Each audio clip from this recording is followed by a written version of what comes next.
It's an exciting time for the East Pointers. They're known for their modern folk sound, and the Juno-winning duo released their newest album, Schoonertown, just over a week ago. They've returned from a tour in the UK and Ireland and are now preparing for a cross-Canada tour as a special guest. It's going to be Newfoundland's Alan Doyle. So we're also saying that we're also going to say that they're preparing for a big show in Charlottetown this April. We're super happy to have them back. We've got the East Pointers, Tim Chasson and Jake Charon. Thank you so much for joining us today. Yeah, thanks a lot for having us. Okay, you've made time for us in this very busy schedule. We're just so honored. Let's start talking about the album Schoonertown. This is wonderful. Tell us a little bit more about it. Yeah, we just released it on the 23rd of January. And yeah, it's been an album that we've been working on for the last year and a half, 2 years. And yeah, we're in a big cycle of touring at the moment. We just got back home. And yeah, this year we have a lot of shows planned, so excited to have it out. So it was recorded in your home studio, Jake, I understand. Yeah, it was. Yeah, we spent a lot of time in my basement. And yeah, it's been fun. It's been a great process. It's the first album that Tim and I have recorded, produced, and did the whole thing ourselves. So we put a lot of work into it, and it's nice to have it out there. Interesting. So now that it's out, like, are you happy with the final sound and everything? Like, does it feel like this is your best work yet, Jake? I mean, I don't know if it's our best work, but we're definitely proud of it. We put a lot of time in, and yeah, it feels good to have it out there. Well, I want to know, legit, here the two of you are just showing some of the finer sites of P.E.I. But I'm curious, just logistically, like, you're out on tour, you have kids and pets. Where the heck, like, how did it work out that you were able to produce and release the studio album at the same time as being on tour? Like, how did that work? Yeah, I think you just have to plan everything really well. I think, you know, especially we both have young families, and you know, we often take our families on the road when we can. But you know, you keep tours kind of quick and organized, and you know, you do your work from home in the studio, and yeah, you just kind of, like I say, and we have a really great team, like a really great label and a great management team, and they're always helping us out. Let's talk about life on the road. You had a big tour of the UK and Ireland, which that can be exciting. How do you feel about being on the road? Does it feed your soul or does it drain you? I think a little bit of both. Yeah, both at the same time. Yeah, I think a little bit of both.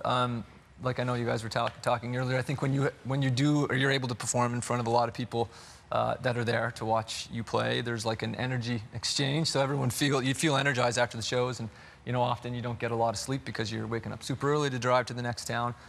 So it can be exhausting, but it's but yeah, I think whenever you have a passion to do it, then that's at the end of the day. All right, we've had time to come home and kind of lick your wounds, get ready for the next big tour across Canada. Yeah. So Jake, you've got Alan Doyle joining you with this as well. How do you feel about that? Yeah, I mean, we're joining him. It's a big tour right across.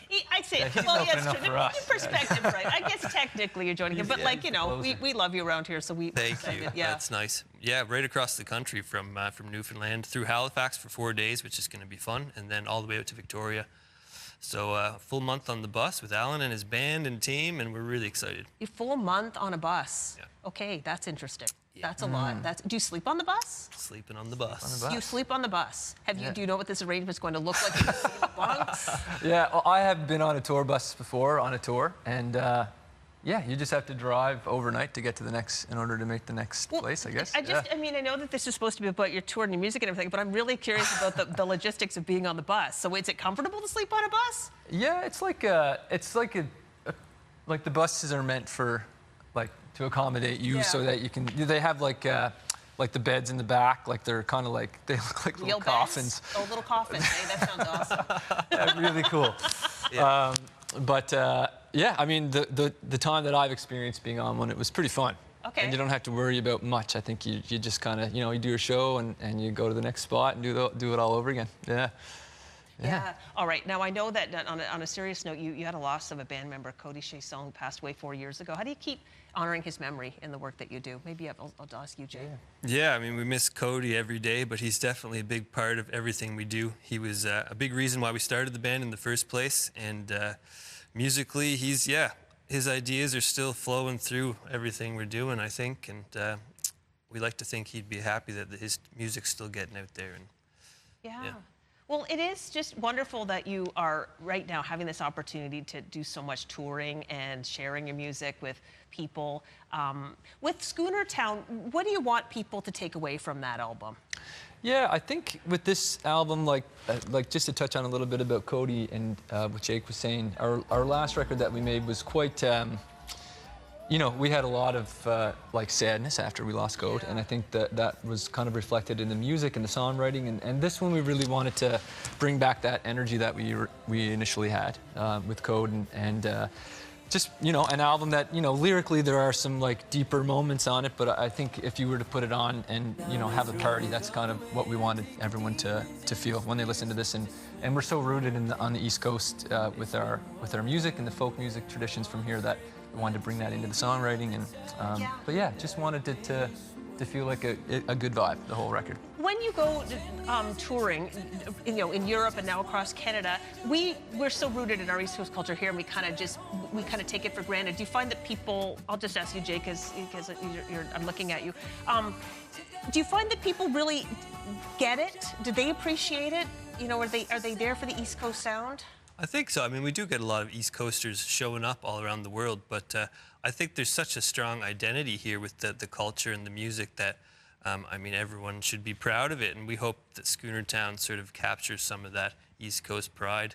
And yeah, it's been fun sharing it around the world for sure. Well, we've really enjoyed having you in studio this morning. When's the next time we're going to be able to see your show? What's the first opportunity? Well, we'll be in Halifax with Alan the March 3rd, 4th, 5th, and 6th at the Lighthouse Arts Centre. So that's the next time we'll be here. Wonderful. All right, well, bring your own pillow for the bus. At least have a little bit of home and soak up all the home you can before you head out on tour again. Congratulations on everything. Yeah, thanks so much for having us. Thank you. And we put all the information on our website about the East Pointers' new album and their tour dates.